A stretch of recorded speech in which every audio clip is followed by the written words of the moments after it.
Existe um tipo de manipulação que não grita, não ameaça, não bate na mesa e não se impõe pela força. Pelo contrário, ela se aproxima em silêncio, fala baixo, parece razoável, às vezes até frágil. E justamente por isso passa despercebida pela maioria das pessoas. Porque o cérebro humano foi condicionado a identificar perigo no barulho, no excesso, na agressividade explícita, mas quase nunca no tom calmo demais, no olhar que parece compreensivo ou na frase dita como quem só quer ajudar. A manipulação sutil funciona porque ela não parece manipulação. Ela se disfarça de preocupação, de cuidado, de sensatez, de maturidade emocional. E enquanto você tenta entender o que está acontecendo, a dinâmica já se inverteu. Você começa a duvidar de si mesmo, a revisar suas palavras, a se sentir culpado por reações que antes pareciam normais. E quando percebe, já está caminhando em ovos para não desagradar alguém que nunca levantou a voz, mas sempre controlou o ambiente.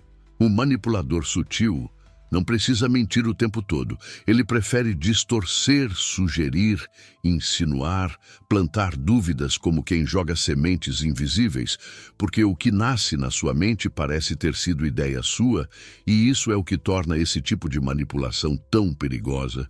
Ela não te obriga a nada. Ela te convence de que você escolheu aquilo sozinho.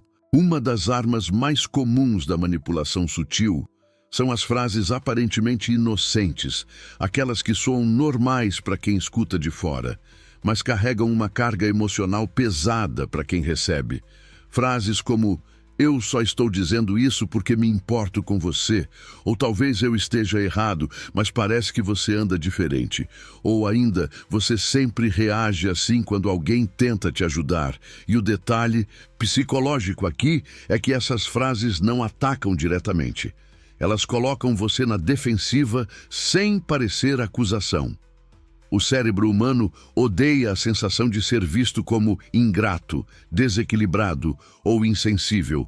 Então, ele tenta corrigir essa imagem imediatamente, se explicando demais, se justificando, cedendo espaço. E cada vez que você faz isso, o manipulador aprende exatamente onde estão seus limites emocionais e como empurrá-los sem que você perceba.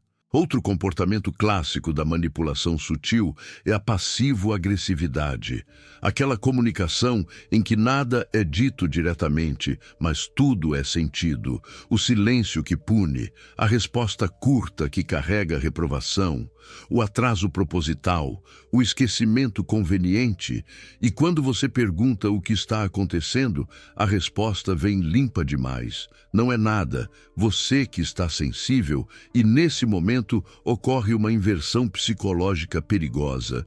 Porque o problema nunca é o comportamento do outro, sempre a sua reação.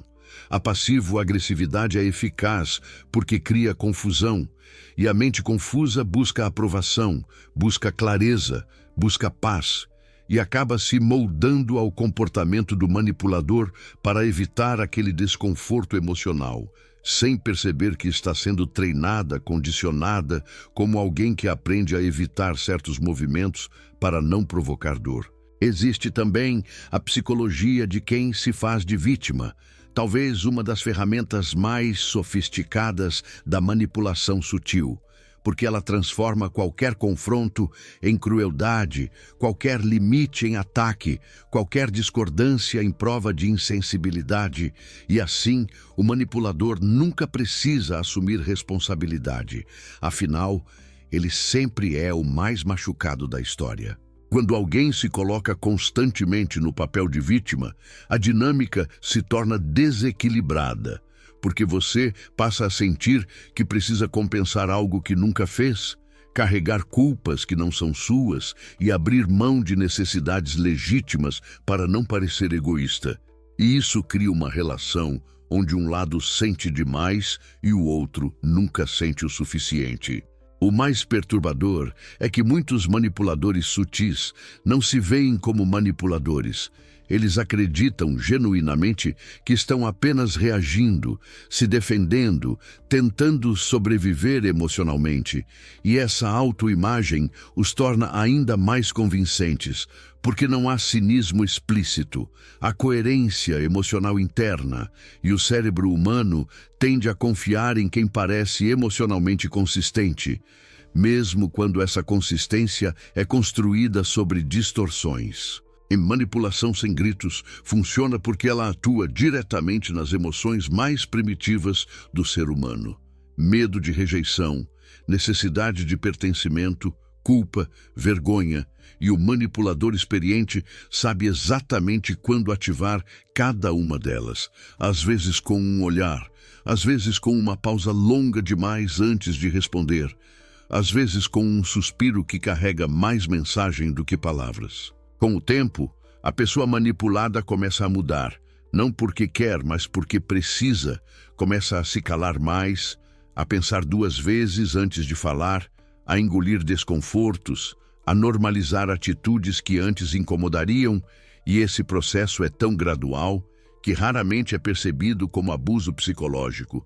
Ele parece apenas adaptação, maturidade, compreensão, até o dia em que a pessoa não se reconhece mais. Outro sinal perturbador da manipulação sutil é a constante sensação de estar em dívida, como se você estivesse sempre devendo algo emocionalmente, um pedido de desculpas, uma explicação, um cuidado extra, e essa dívida nunca é quitada, porque o objetivo não é resolver, é manter você em posição inferior, emocionalmente dependente, sempre tentando provar que não é a pessoa ruim que silenciosamente foi sugerido que você é. A mente humana busca equilíbrio. Então, quando alguém constantemente aponta, mesmo de forma indireta, que você está falhando emocionalmente, o cérebro tenta compensar, e essa compensação geralmente vem na forma de submissão, de autocensura, de abandono de limites, tudo para restaurar uma paz que nunca chega, porque a manipulação não quer paz, quer controle. Existe um momento crítico nesse tipo de relação, quando você começa a sentir cansaço emocional sem saber explicar, quando interações simples parecem pesadas, quando você ensaia conversas na cabeça antes de falar, quando sente alívio na ausência daquela pessoa e culpa por sentir esse alívio. E esses são sinais claros de que algo não está saudável, mesmo que não haja gritos, xingamentos ou explosões. A manipulação sutil também distorce a percepção do tempo. Problemas nunca são resolvidos, apenas adiados. Conversas importantes sempre ficam para depois. E quando finalmente acontecem, são tão emocionalmente confusas que você sai delas com mais dúvidas do que entrou, questionando suas próprias intenções, emoções e memória dos fatos. E talvez a parte mais cruel da manipulação sutil seja essa. Ela faz você desconfiar da própria percepção. E quando alguém perde a confiança no que sente, no que percebe e no que lembra, perde também a capacidade de se proteger, porque toda defesa começa com a certeza interna de que algo está errado.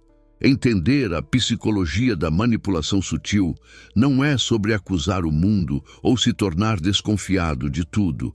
É sobre recuperar a autonomia emocional, sobre reconhecer que respeito não precisa ser implorado, que limites não são agressões e que desconforto constante nunca é sinal de amor, amizade ou cuidado genuíno. Quando você aprende a identificar essas dinâmicas, algo muda. Você para de se explicar demais, para de carregar culpas que não são suas, para de tentar salvar relações que só sobrevivem à custa da sua saúde emocional. E isso incomoda profundamente quem se beneficiava do seu silêncio e da sua confusão. A manipulação sutil perde força quando encontra clareza, presença e limites firmes, porque ela depende da dúvida, da culpa e do medo de desagradar. E no momento em que você deixa de negociar sua própria percepção, o jogo psicológico se encerra, Talvez você não tenha sido fraco, talvez tenha sido apenas humano em um ambiente que explorava exatamente isso. E reconhecer isso não te torna frio, te torna consciente. Se esse vídeo te ajudou a enxergar comportamentos que antes pareciam normais, deixe o like agora. Isso ajuda muito o canal a continuar trazendo esse tipo de conteúdo. Se inscreva para mais vídeos sobre psicologia humana e proteção emocional, porque entender a mente é o primeiro passo para não ser controlado por ela.